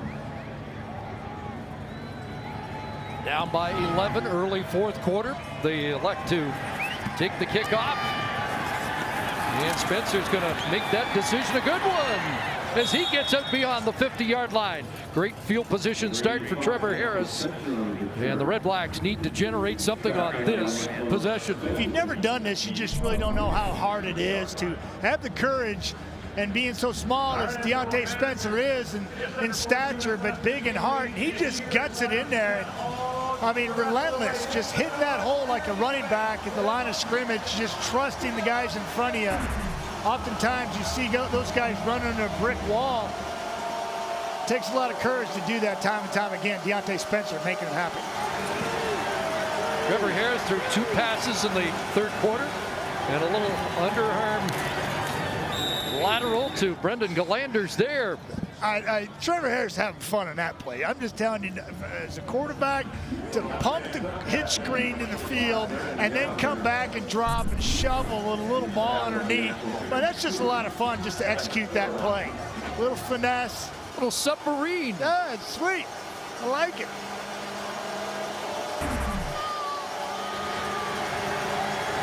Second and 4. Fake to Powell. Spencer makes the catch. Hightower there.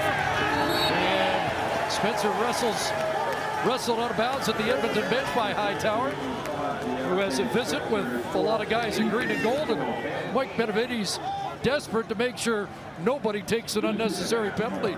Yeah, you don't want that right now. Give the other team any momentum, as your team has seized it in the third quarter. And Ottawa's clawing back in a very important game for them, because they're looking at back-to-backs with Hamilton coming up. And They'd like to stay 4 points ahead of the Hamilton Tiger Cats. Right now, they're only 2. 3rd and 4. Anything on here with the ball in Edmonton territory? Let's see. They go straight back to Leone. He's going to look for a pin. And Jackson ran up on that, did a nice job of snagging it, but then the ball came loose. Eskimos get back on it. It looks like Pascal Lochard, if that was a fumble, made sure Edmonton didn't lose possession. But a big second half so far for the Edmonton Eskimos. Mike Riley is pitching it back in his old fashion, and the Edmonton Eskimos have the lead.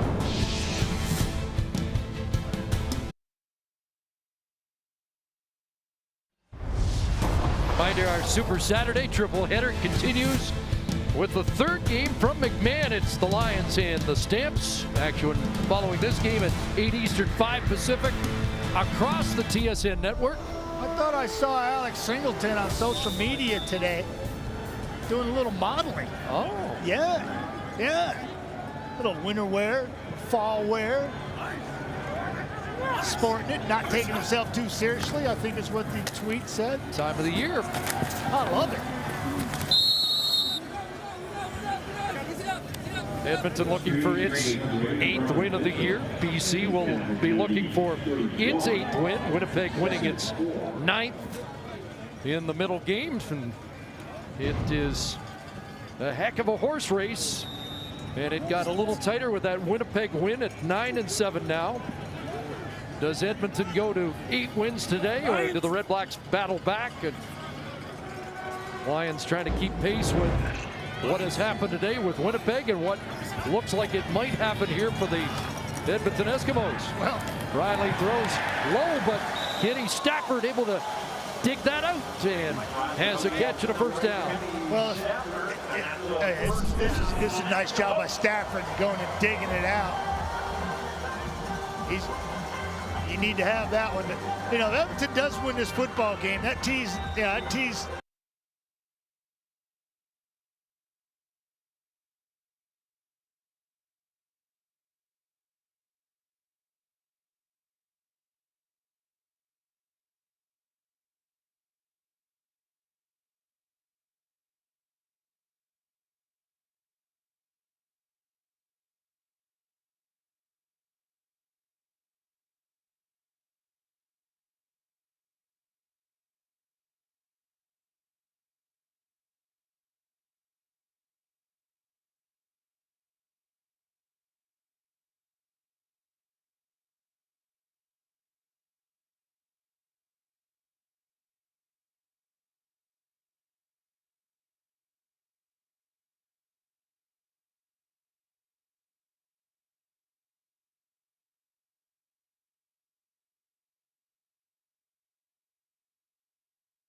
Time now for the Shaw connection of the game. Shaw, super fan and proud sponsor of the CFL.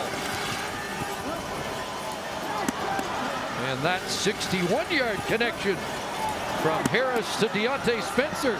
The biggest play of the day for the Red Blacks. How about Trevor Harris? He's down by 11. He's 19 of 21. He's passing over 90% of the game. And you're losing. Sometimes it's like that. That seems like it was 3 games ago Deontay Spencer caught that ball. Needs something big to happen here. William Powell trying to get it going. Aaron Grimes hanging on to make the defensive play and hold Powell to 4. William Powell now 9 carries, 40 yards on the day. And I'm going to say this too. I think the Edmonton Eskimo defense has tackled extremely well in this ball game, flying to the football, getting the numerous hats in and around the football, making sure that William Powell doesn't get started. They've held him in check pretty well today. Vastly improved Edmonton defense. And that pass intended for Ellingson out of his reach. It's another 2 and out. It's a tough way to get 6 yards, throwing a 41-yard wide side out. That's about a 50-yard throw to pick up 6. And they're off the field just like that, and Edmonton's got the football. Couple 2 and outs in this second half, as the Red Blacks haven't been able to stay on the field. That ball bouncing backwards around the 30-yard line and out of bounds before Richie Leone could get down there and track it down. Found a lower price on tires? We'll match it, guaranteed.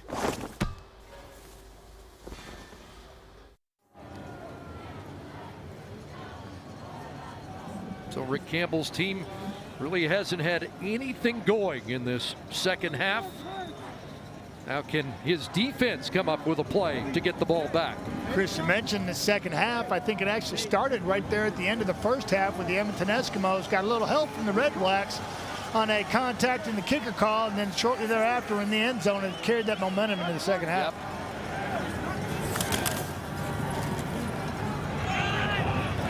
Yep. Mitchell again. Yet another catch for Bryant Mitchell. And Matt, as you dial back with a good point, you think about the field goals from 16 yards out, twice inside the 10. They settle for 3s, and you wondered if that would come back to haunt them, and clearly it's become an issue. Yeah, and Ryan Rashog's interview with Deontay Spencer at the half, he mentioned that, and they're very cognizant of the fact that they didn't punch it in there. And even when they beat him 28-15 4 weeks ago, that was Lewis Ward, 21 of those points. He was 7-7 in that ball game, and they've had troubles putting in the end zone. 2nd and 4, pressure off the end from but away goes Bryant Mitchell. His 13th catch of the game, his biggest catch of the game. Touchdown Edmonton, 75 yards. And a big game has become a monster game for Bryant Mitchell.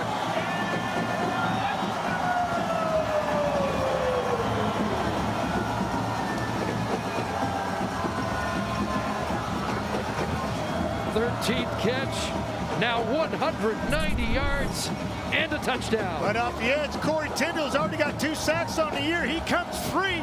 Mike Riley feels it, and here comes the one-on-one opportunity, and he throws it under duress, throws a strike to his favorite target today. Nothing bigger on his 13th catch of the day. Takes it to the house. Long distance style.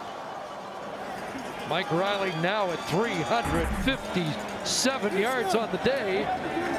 He needed 395 to go over 5,000 on the year, and I didn't mention it because I didn't think he'd get there, but he's creeping on that. Might be in his focus now. How about the day he's having? The demon from Northwestern State. And if Ryan Rashog interviewed him now, we might get more than a 1 or 2 word answer, because he has been the star of the day. 13 catches, 190 yards, and a big Edmonton touchdown.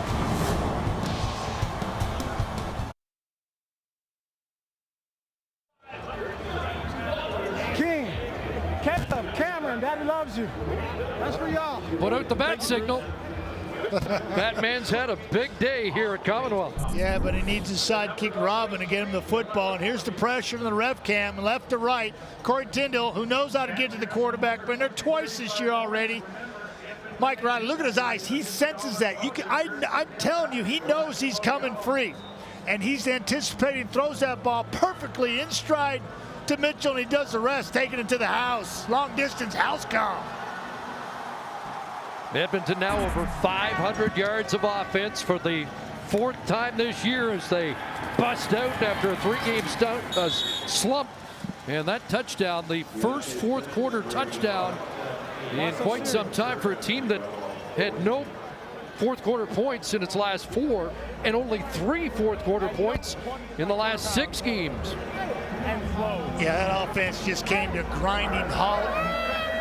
I firmly believe it was a lot of little things that they all had to tighten up on in several aspects in a short week. I think they went back to fundamentals. Everybody locked in and got the offensive line right, and Riley's benefited. Trevor Harris comes out throwing. Nice catch there as Grimes brings it down. Dominic Grimes with a nice catch to get Ottawa first down in Edmonton territory. That's a heck of a back shoulder throw there by Trevor Harris, who's really been on the money when he's been throwing the football, and they just haven't had the ball much. Back to throw again, steps up here. Mondo Sewell will take him down and chalk up his 7th sack. Had a couple last week, and with a fresh new contract extension, Sewell will celebrate the 4th Edmonton sack of the game. Yeah. You watch a Mondo Sewell right here. Watch the spin move, the dexterity from the big man. Spin it, get off of it, track him, and bring him down. 2nd and about 10 and a half, and there's another sack back to back. Jake Seresna. Oh, he needed to work on that cartwheel. Oh, I love it, man. These guys having fun and well rested. Got all kinds of juice in the tank. Jake Seresna absolutely just is relentless. Relentless. Right here, watch him push up the football field here and splits 2 guys with a never say die attitude. Split them, get there, get out of my way. Well, that's being fresh right there. That's what that offensive time of possession does for you. 3rd and 16, offense will stay on the field. Harris unloading for Deontay Spencer. Arjun Colhoun dropped the interception, but that's good news for the Eskimos because it's a turnover on down, so the field position much better if he doesn't make the catch. Yeah, just a coaching moment there, you know. It's like, hey, young man, just bat that ball on the ground. Forget that stack. We'll give you a $500 bonus regardless, man. Just play smart football. Just wanted to say the balance up front with that pressure on Trevor Harris today. Kwaku Boateng's got his 9th sack. Sewell his 7th. Seresna his 7th. The Bazzi has 2. He has 7. So right across the board for Mike Benavides. His front 4 has had a dominant day. Yeah, just what the doctor ordered too for this Edmonton Eskimo football team is fundamentals, solid play, time of possession. Just a bad cartwheel. Yeah, we can work on those things. They seem like they've righted the ship here this afternoon. There's Gable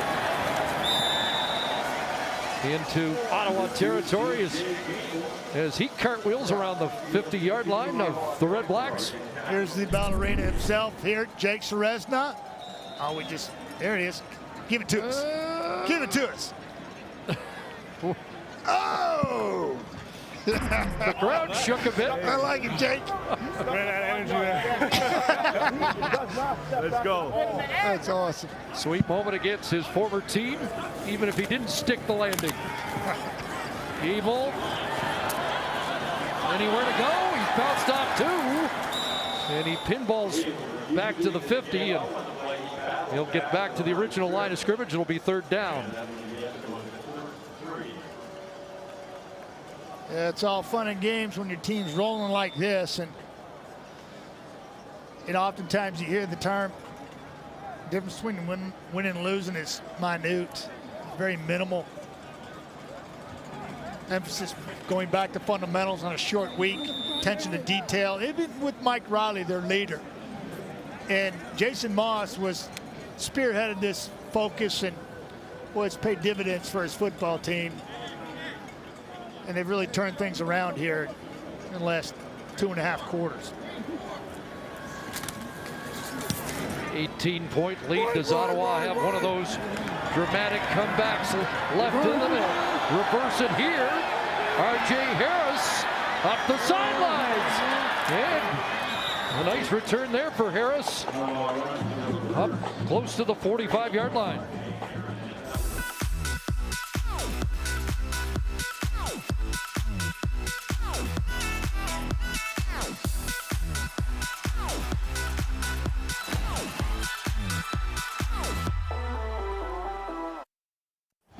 Ticats up next for the Red Blacks at home in Ottawa. Here's that reverse, and after making Grimes miss, little room down the sidelines. Yeah, I mean, well executed too. No flags in the play. And oftentimes that's the case. Harris gets that away, and he's got Ellingson loose.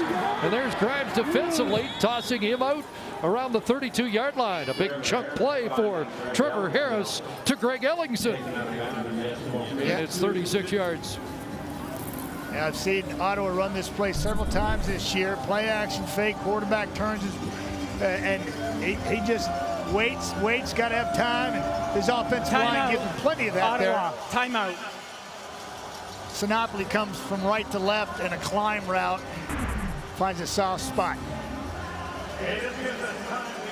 Red Blacks call a timeout here prior to the 3-minute warning, which will be another stoppage of the clock for their offense.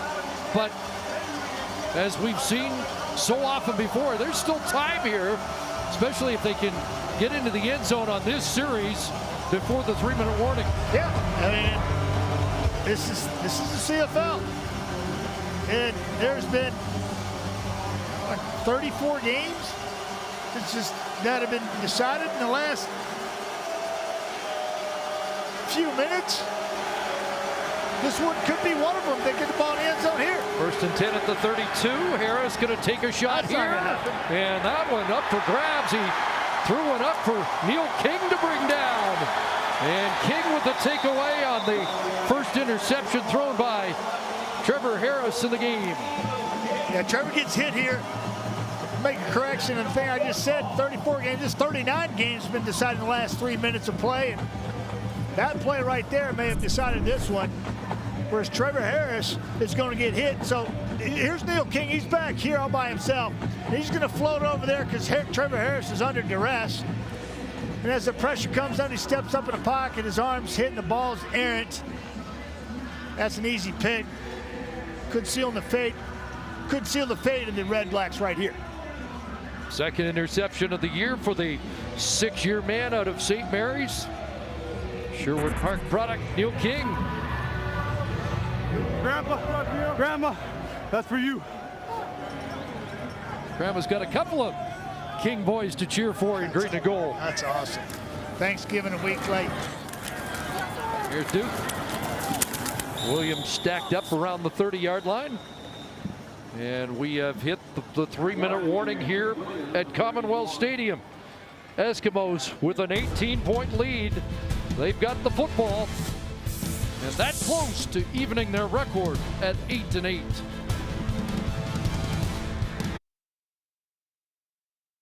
A look at McMahon Stadium in Calgary, where the screen is showing the game you're watching right now.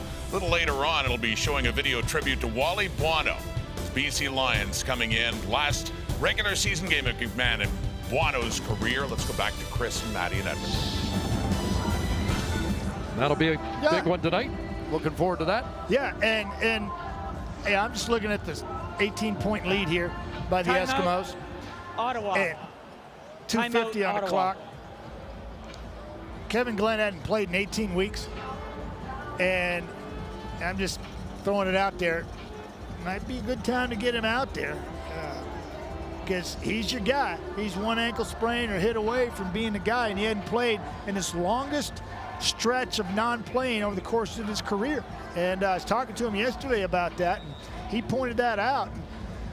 There was an opportunity a couple weeks ago. He had 1:11 left on the clock, and they put Danny O'Brien in. And Kevin said, come on, be real. You know, he needs the reps, and that wasn't going to do anything for him. But these, I think, would be good moments for him to get back out there and get the feel for it again. Here's Bahar, who came in for Duke Williams, who looked uncomfortable heading to the sidelines. He's had that sore shoulder for the last few weeks, and as you saw when we went to break, he looked uncomfortable after taking another shot on the shoulder. Oh yeah, and that looked more like his head to me than anything. But I know he's been playing hurt for quite some time. He admitted that to me yesterday, as a lot of people are this time of year. He's grimacing pretty good there. He's a tough man. The time of possession, Edmonton's owned the football today. C.J. Gable straight ahead.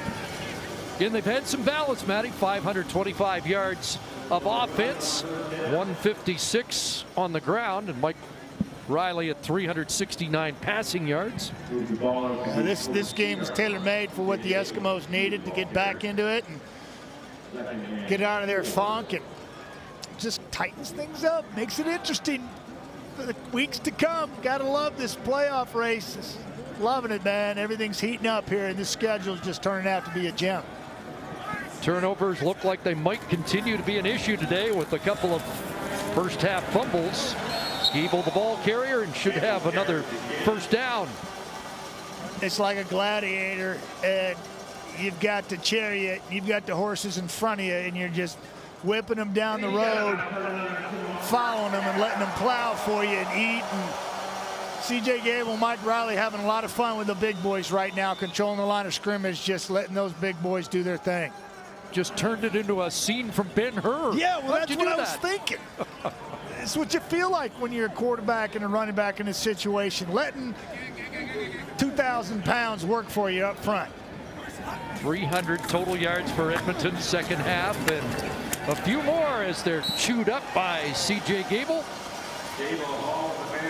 as he fattens his stats.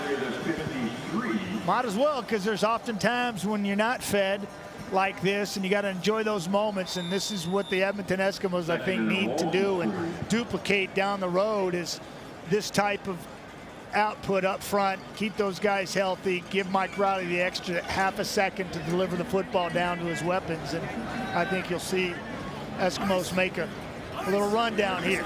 Gable at 88 rushing yards prior to that carry, and not much more there.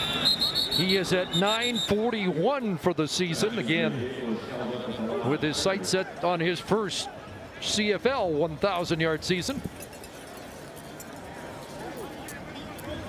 Yeah, so Ottawa looks at Hamilton back-to-back, and finish up Toronto. And then, of course, Edmonton, they go to BC next week, which is going to be really interesting. And then they got a bye, and they finish up on November 3rd with the Winnipeg Blue Bombers, which that could mean so much 3 weeks from now. But I know these teams aren't looking forward. They're looking, stay in the moment, stay the process, stay the course, 1 week at a time, but they're all important this time of year, and it's getting good. Red Black fans might be wondering where our guys looking at that back-to-back against Hamilton with everything at stake. Eskimos ran it down. Now they'll call the timeout, and first place in the East is going to be decided in that back-to-back series between the Ticats and the Red Blacks, and next week it will be in Ottawa.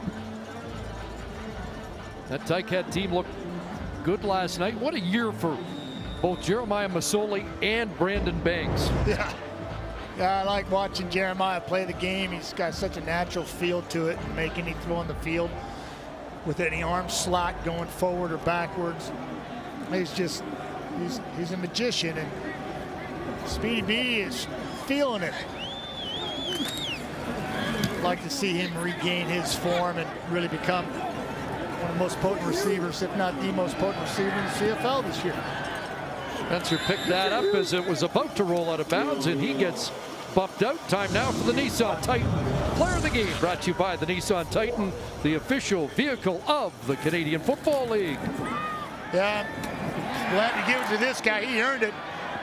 13 for 190 and a touchdown, and some of them were tight and contested, and he just did it all for him. And I'm going to credit. That's the biggest one right there, 75-yard jaunt.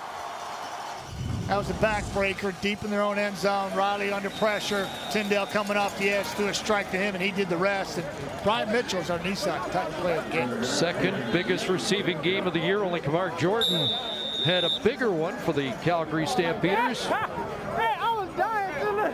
And it looks like the hey, bro, somebody better. Red Blacks are just going to run it down here. A bounce back performance by the Edmonton offense. Mike Riley will finish at 369. And I bet the first words out of his mouth is he'll talk about his offensive line after the game. Had time today, didn't he? Yeah, he did. Got everybody where they're supposed to be up front. Makes a big difference. Tommy Draheim back. First time since week 1. And they got some balance. C.J. Gable, 87 yards officially. Controlled the time of possession. Defense was fresh in the second half. Were able to pin the ears back. They flipped the script from 4 weeks ago against the Red Blacks. Had lost 5 of 6, 6 of 8. But a much different feeling here as they get back to 500. We got a good one coming up after this. We do. The West gets even tighter. And can BC follow that script and really lock jam it up? Edmonton's done their part. They win at 34-16. And the Eskimos get to 8-8. And Ottawa stays tied with Hamilton now at 8-7 before those big back-to-back encounters against the Ticats. That's the story from Commonwealth. Here's Rod. Thank you, Chris. Back in